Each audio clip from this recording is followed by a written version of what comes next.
Author's Playhouse.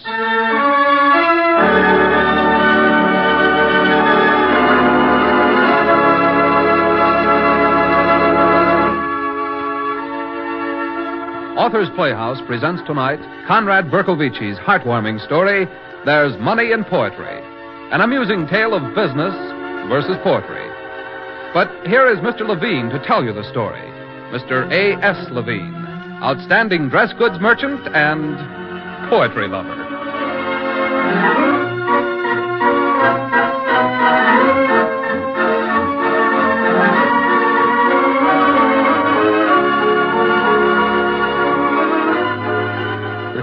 Always that little bit of laughing, and people calling me now poetry lover.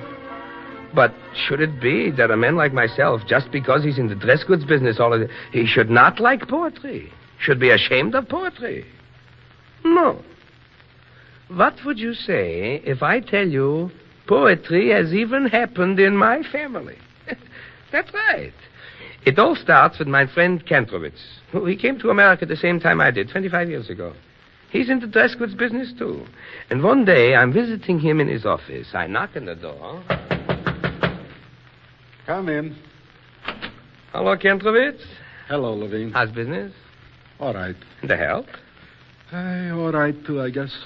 Say, Kentrovitz, what is this? You sitting in this office without a light on, looking sad like your father who always spoke politics, the whole world on your shoulders? What's the matter? Levine, if you weren't my friend from the old country yet, I couldn't tell you my troubles. Such a shame it is. First, before you tell me, Kentrovitz, turn on the light. Oh, that's better. Now. It's about my Nizzy. That a son like him should happen in my family, with the best of examples always before him. His father and his brother in business, and Nizzy should just loaf for years, do nothing, mind you, but writing poetry. You talked with him? Have I talked to him? Talked to him? I've talked to him. His mother has talked to him. And his brother also has talked to him. So angry as he makes his brother, it is a war going on between them. Is he thinking he's so much better because he can write poetry? Talking to Izzy, it's like talking to a wall. Hi, Levine, what will the end be, Bob? No, Kentrovitz. It's got to come out all right. With a father like you and a brother like you. Yeah, but some of it is my fault. That I know now. Aha! That you know now. What do you mean? That poem of Izzy's you got still hanging over the wall on your desk. What is it called? Indian Wind. Indian Wind. How old was Izzy when they printed it in the junior high school paper? 13 he was. And you had to have it framed? But I was so proud. The whole neighborhood was proud of him. How should I know he would get a swelled head? Kentrovitz, when he wouldn't have gotten a swelled head, that would have been wonderful. You mean My good friend, for months after you had this Indian Wind poem framed, you got to show it to everybody who comes into office. To even total strangers. You can't talk business for 5 minutes, but you got to get up, take down the poem from the wall like this, and then, what a son I have, only 13, but a celebrity already. This poem, Indian Wind, my Izzy is writing, and they're printing it in the paper. Here, give me that Indian Wind. Not the tiger fire fleeting, not the silver grassy greeting. It's, for this he won't do what I tell him, huh? Writes poetry forever, huh? Fui on this poetry. Kentrovitz, a good frame. And glass all over the floor. It's such a son I've got. A son that I say? No, a stranger. No good. And he's getting worse every year. Now, come, Kentrovitz. It can't be so bad. After all, Izzy's of a good family. So it's got to come out all right. You know, blood is thicker than water. And, Kentrovitz, there ain't been any poet in your family yet. In mine family, poets? No. No bankrupts and no poets. Only your son Izzy. And every night I got to see him sitting on my living room sofa, reading his poems to my daughter Margaret.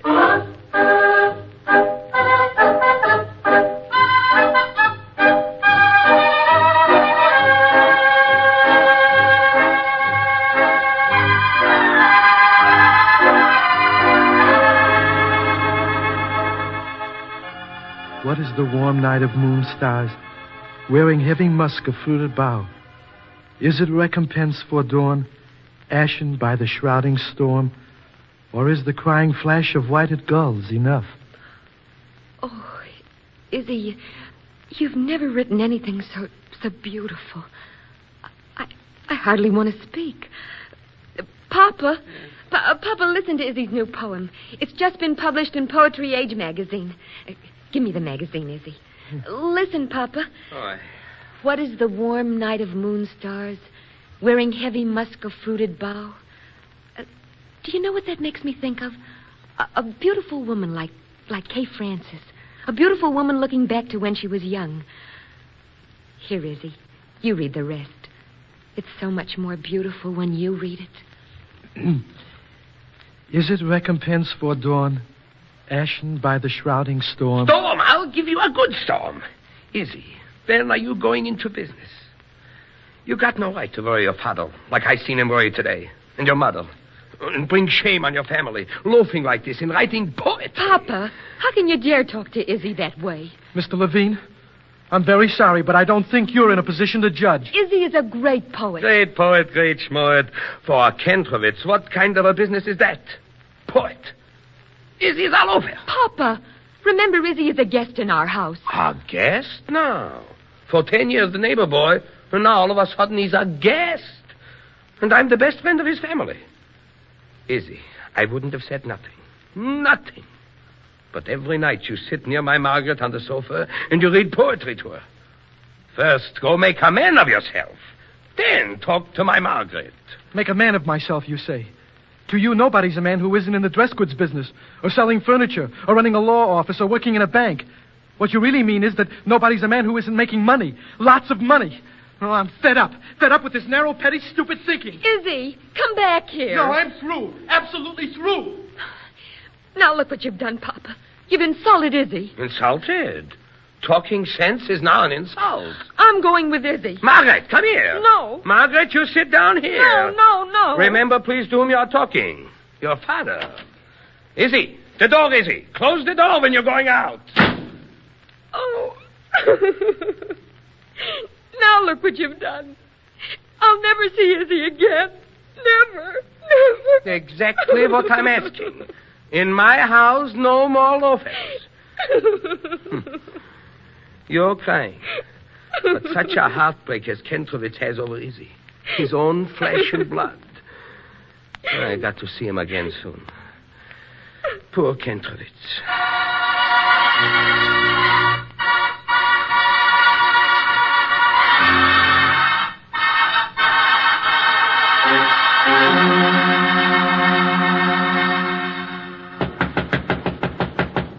Come in. Hello, Kentrovitz. Just a minute while I'm finishing this telephone. This big delivery, you say? Look, Mr. Stein. Kentrovitz, I wait outside. No, Levine, sit down. You'll pardon me, Mr. Stein, just a moment. Someone is just coming into the office. Sit down, Levine, by my desk here. All right. Now, what were you saying? Yeah, but I'm telling you, Mr. Stein, this big delivery is impossible. But you're wanting 200 bolts? Well, I'm sorry. Well, look, I've got no time to spare now. Call me up sometime later. Kentrovitz, a big order. And you're just hanging up on it like that. A big order? So what's a big order when I've got news? Such news, Levine. Haven't you heard? Hitler dead? No, better than that even. Better than Hitler dead? What? Levine, it's about Izzy. Mine Izzy has come to his senses. Blood is thicker than water, like you said. You mean? Yeah, a job he has got. No, Kentrovitz. Yeah, on the road with the ABG Dress Goods Company. You mean it? Yeah. Oh, Kentrovitz. Hi, my old friend Kentrovitz. You're right. The biggest dress goods order in the whole world couldn't make me so happy.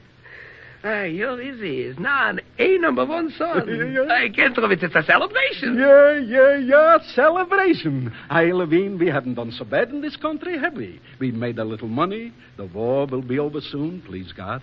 And now our children are all right. So come, Levine, a celebration now. With wine, Kentrovitz. A big bottle of wine.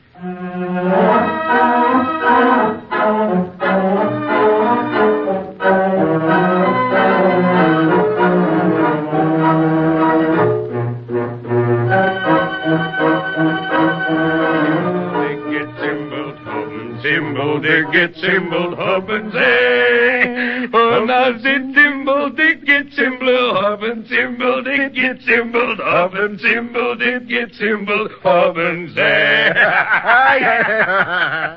Hey, Levine. This drink will be to a... We had a drink to Izzy, to his new job, to the ABG Dress Goods Company, to me, to you, to your business, to my business. I can't do it. What's left? Levine, there's your child, your Margaret.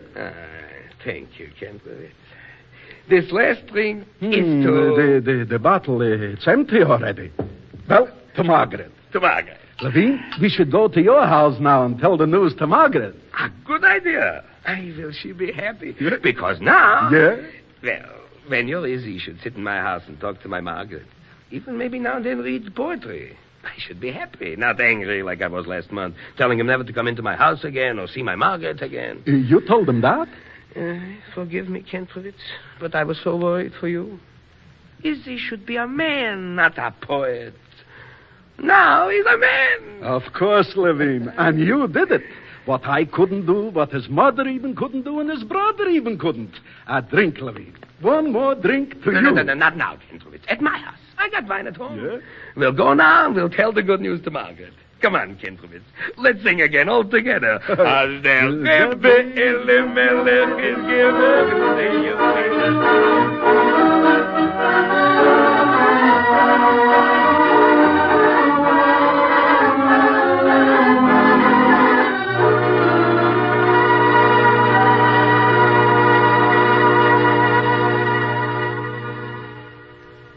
Margaret! Margaret! Yes, Papa? Come here, Margaret. Well, what is it, Papa? Oh, hello, Mr. Kentrovitz. Hello, Margaret. News, Margaret. We got news. Yeah, such news. Well, what is it? Tell me. Well, tell her, Kentrovitz. No, you. Whose son is he, Kentrovitz? Whose son? Is it something about Izzy? Yes, wonderful. Well, what about Izzy? He's got a job. With the ABG Dress Goods Company. Selling on the road. No. You didn't do that to Izzy. Izzy, a real poet. And you're choking him. Choking him in dress goods. I didn't think it would be bad news. Maybe she's happy. No, not crying this way. How does one understand women? Did anybody ever? Oh, Izzy. He let you do it. He was weak and let you. I never want to see him again. Never.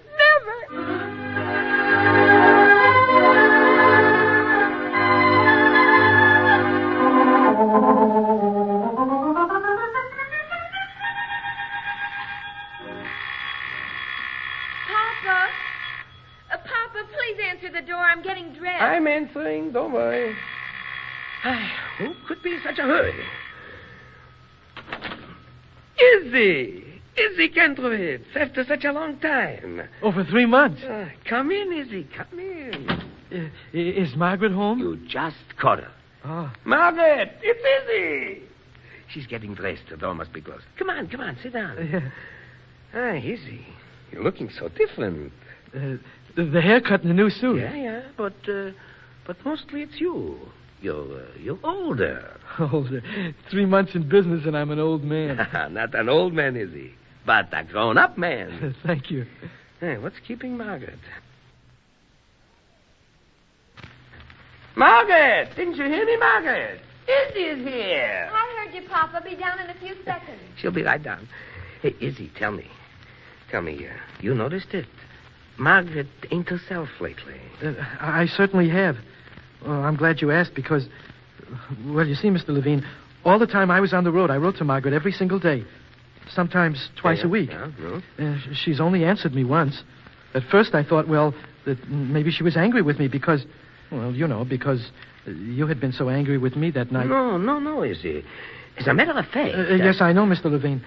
Mama wrote me something in a letter that made me know that you weren't angry with me anymore. Of course not. Shh. Here comes Margaret now. Margaret, look, such a fine visitor. Hello, Izzy. Gosh, it's great to see you again, Margaret. Margaret, such a beautiful dress to welcome Izzy. Yes, Margaret, it's very lovely. Thank you. And Margaret, is not Izzy looking wonderful? He's certainly changed. Oh, not really so much, Margaret. No, Izzy, a great deal. We're all proud of you. Which reminds me, I'm speaking with your boss the other day. Goldstein? Goldstein. And he's thinking a great deal of you for what you're doing in the business. When I tell your father that, he is very happy. But I say to him, why shouldn't he do all right in the dress goods business? After all, dress goods is in the Kentrovitz family over 300 years. Enough of business. I got to go now to a lodge meeting. Papa, there's no lodge meeting Oh, tonight. yes, Margaret. A very special meeting. Good night. Good night, Mr. Levine. Good night. Sit down for a few minutes, Izzy. I'll soon have to be going. I've got a date. A date? Margaret, didn't you get my letter saying I'd be here tonight? Yes. Well, then why are you going out with somebody else? Well, Izzy, I already made this date 2 weeks ago. Margaret, why are you so distant to me? So cool. That one letter you wrote to me, it was like a letter from a stranger. Was it? Well, Izzy, writing to you seemed like writing to a stranger. You changed so quickly. You didn't talk to me about it at all, what you were going to do. I'm all confused about you. When I think about all the things you used to believe in and the things you used to hate, how you didn't want to be, narrow and limited in your... Well, all those things you used to say and write about. And then I see you now. Think about you the way you are now. Why, you're just like all the other boys I know. Oh, Margaret, I'm not any different inside of me.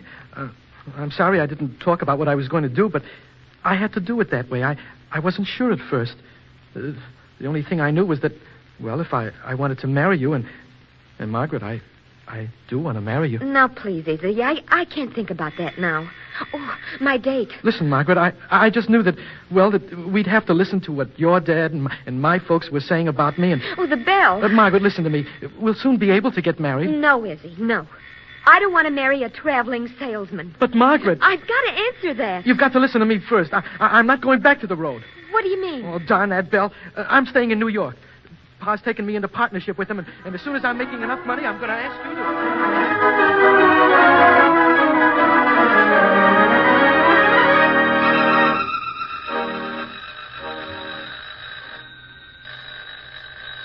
to... Izzy, the telephone beside you, it's ringing like it was a fire. Oh, I'm sorry. Kantorowicz and Sons. Oh, hello, Mr. Mandelbaum. Yes, Mr. Mandelbaum. It's all on the order. You don't have to worry about it at all. Well, I'll send you a copy tomorrow, and you can see for yourself. Yes, I'll do that. Again, that Mendelbaum calling? Mm-hmm. Well, what was the matter this time? Izzy, you're not listening to me. Huh? Oh, I'm listening to you, Pa. You are not. You're just staring at that dress good sample in your hand like it was something the matter with it. There's nothing the matter with it. Then, for why are you looking at it so? It's the new fabric, Pa. That I know. But we're not the only wholesaler who's gotten a sample. Naturally, every wholesaler. Right. That means we've got to do something special with it to get extra orders. Naturally again. But what? Well, that's what I'm trying to think. Feel the material, Pa. Fine goods. Touch it softly, the way I do. Nice, soft. Now let that softness touch your cheek. Like this. Like, Izzy, such foolishness. No, Pa, no. Against my cheek, it's soft, caressing, exotic. Pa, I've got it. I've got it. Got what? What you got? The name, this new fabric. We'll call it the same as my poem on the wall. Indian Wind. Indian Mint. Oh, it's a perfect name. Perfect. See for yourself. No names. But it has a name already. The manufacturer calls it Delta. Look, right here on the manufacturer's invoice, it says Delta. Delta for this fabric. Now, what does Delta mean to the average woman? Nothing. But the name Indian Wind. That means romance, glamour, like Marlene Dietrich.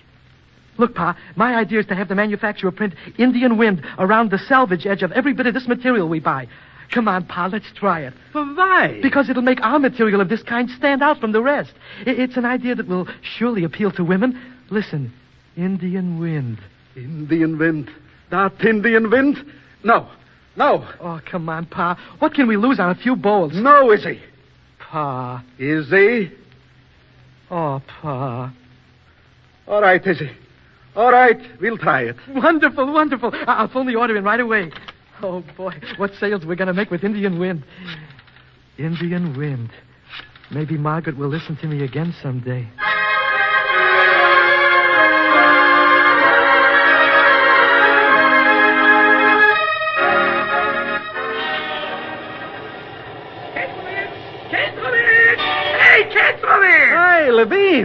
Come, hurry now. Let's cross the street. Hey, Kendrick, look out! Look! Such a fool. Look at yourself in the mirror when you're saying that. If I'm not pulling you up on the sidewalk, you'd be dead already. I know. Thank you. Where are you rushing to? A bank? No, back to the office. Almost as good as a bank. When you're having the business with Indian Wind I'm hearing about. Indian Wind. Aye, what a son I've got. Only 1 year in the business, and already an ID has. That's a big success. This Indian Wind, women are buying it like crazy. The women are crazy. Listen, Kentrovitz, you know I'm handling the same goods as your Indian Wind. Exactly the same. Yes? Am I selling mine? No. I'm telling you, Kentrovitz, I've seen women in stores refusing to buy my goods simply because it does not have that Indian Wind printed around the selvage edge. A smart boy, a moneymaker, mine, is he? Come, Levine. The light is now changing. Yeah, but what's the hurry? It's Izzy. For some reason, he won't be in the office this afternoon. I don't know. He does something. So I've got to hurry back. Goodbye, Levine. Call me up sometime.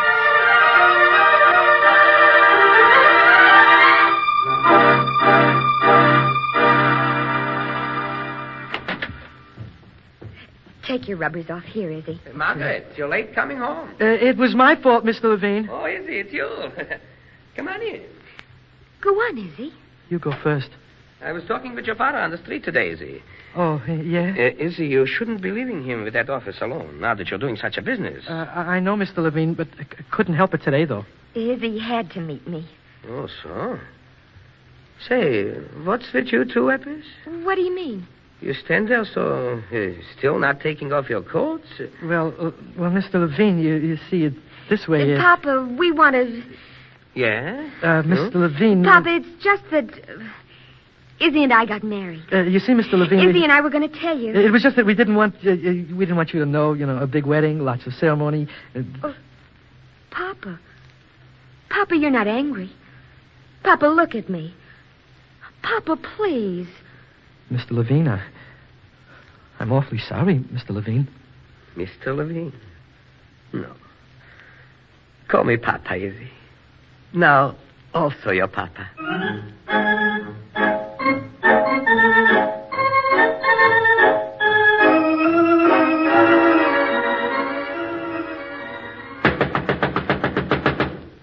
Levine, you? Yes, Kentrovitz, yes. Unlock the door. Unlock it, Levine. It's open. Open it. You're getting me so nervous, I can't even open an office door. Such a phone call you made me. What's happening? Hey, Levine, it's my Izzy again. What? He ain't come to the office in 3 days. 3 days? For why? I don't know. When he was just married and on his honeymoon, that was all right. But now, hey, Levine, I'm afraid. I telephone him. What does he answer? He's very busy at home, he says. I should leave him alone. He has no time to come to the office. No time? No time for business? How's this possible? Aye, Levine, I'm not daring to think of it. But suppose now, what if maybe his sickness has again come upon him? No, Kentrovitz. Not poetry. Aye, to all the worries a man has got in business, there should yet come a thing in America, poetry. Aye, Levine, once you did something with Izzy, talking to him, and he's partly your son now. Do something again, anything. I don't know what, but maybe you know. Kentrovitz, you're sure it is poetry? No, I'm not sure. But why else wouldn't he say something when I'm telephoning him? I will telephone him.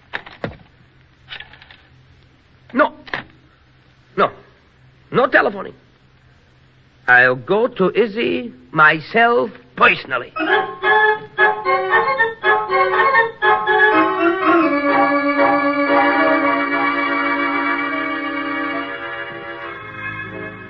Safe is the heart that knows the lonely night and knows the bitter seas we sail alone.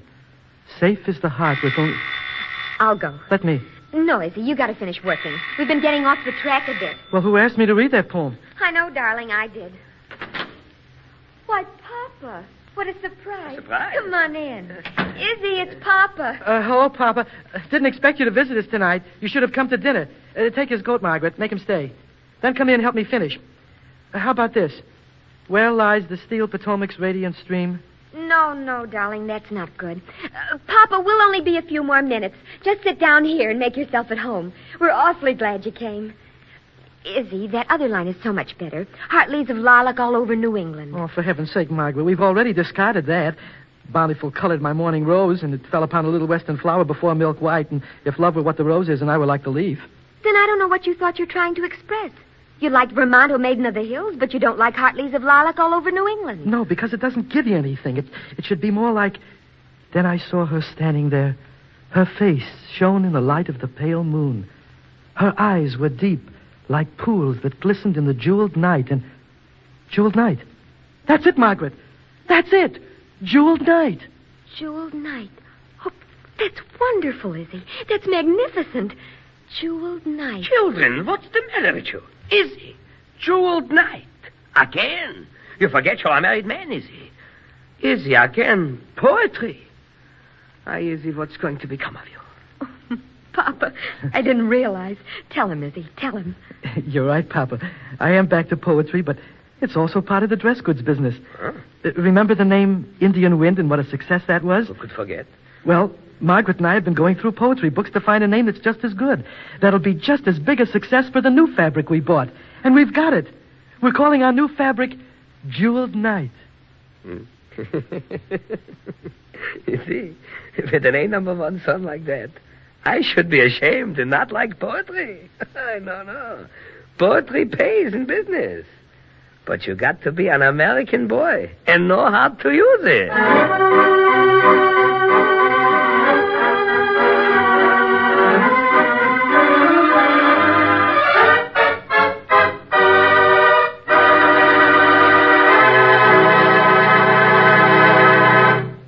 You have heard Conrad Berkovici's story, There's Money in Poetry, adapted for Authors Playhouse by Gene Cuney and directed by Mr. Edwin Bailey.